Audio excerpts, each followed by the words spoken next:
அன்பார்ந்த பக்தர்களே, நம் இல்லம் என்பது வெறும் 4 சுவர்கள் கொண்ட கட்டிடம் அல்ல.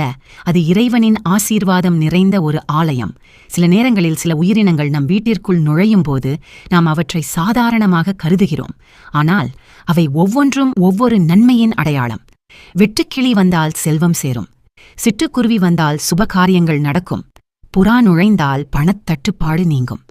மின்னும் பொன் வண்டு உங்கள் வீட்டிற்குள் வந்தால் உங்கள் முயற்சிகள் அனைத்தும் வெற்றி பெறும். உங்கள் வீட்டிற்கு காகம் வந்தால் அது நமது முன்னோர்களின் ஆசீர்வாதத்தை குறிக்கிறது. ஆந்தை வந்தால் அது மகாலட்சுமியின் அருளை குறிக்கும். பசு மாடு அல்லது நாய் நம் வாயிற்படிக்கு வந்தால் அது தெய்வத்தின் ஆசியும் தீய சக்திகளின் விலகலுமாகும். உங்கள் வீட்டிற்கு அரணை வந்தால் அனைத்து கடன்களும் வசூலிக்கப்படும். உங்கள் வீட்டிற்கு அணில் வந்தால் அது எல்லா பிரச்சனைகள் தீர்த்துவிடும். உங்கள் வீட்டிற்கு குளவி வந்தால் மகிழ்ச்சி வரும். அது கூடு கட்டினால் குழந்தை பாக்கியம் உண்டு. உங்கள் வீட்டில் பறவைகள் கூடு கட்டினால் அது மன அமைதி உண்டாகும். உங்கள் வியாபாரம் முன்னேற்றம் அடைந்தால் சேவல் உங்கள் வீட்டிற்கு வரும். கிளியும் தும்பியும் உங்கள் வீட்டிற்கு வந்தால் உங்கள் வீட்டில் சில எதிர்பாராத நல்ல நிகழ்வுகள் நடக்கும்.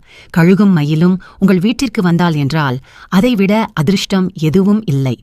இவை வெறும் உயிரினங்கள் அல்ல, நம் முன்னோர்களின் ஆசியையும் இறைவனின் நல்வாக்குகளையும் சுமந்து வரும் தூதுவர்கள். இந்த வீடியோவில் சொல்லப்பட்டுள்ள மற்ற அரிய தகவல்களையும் கேட்டு தெரிந்து கொள்ளுங்கள்.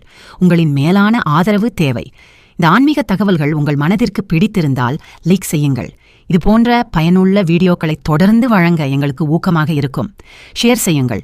உங்கள் உற்றார் உறவினர்களுக்கும் இந்த நல்ல செய்தியை பகிருங்கள். அவர்களும் பலன் பெறட்டும். கமெண்ட் செய்யுங்கள். உங்கள் அனுபவங்களை எங்களுடன் பகிர்ந்து கொள்ளுங்கள்.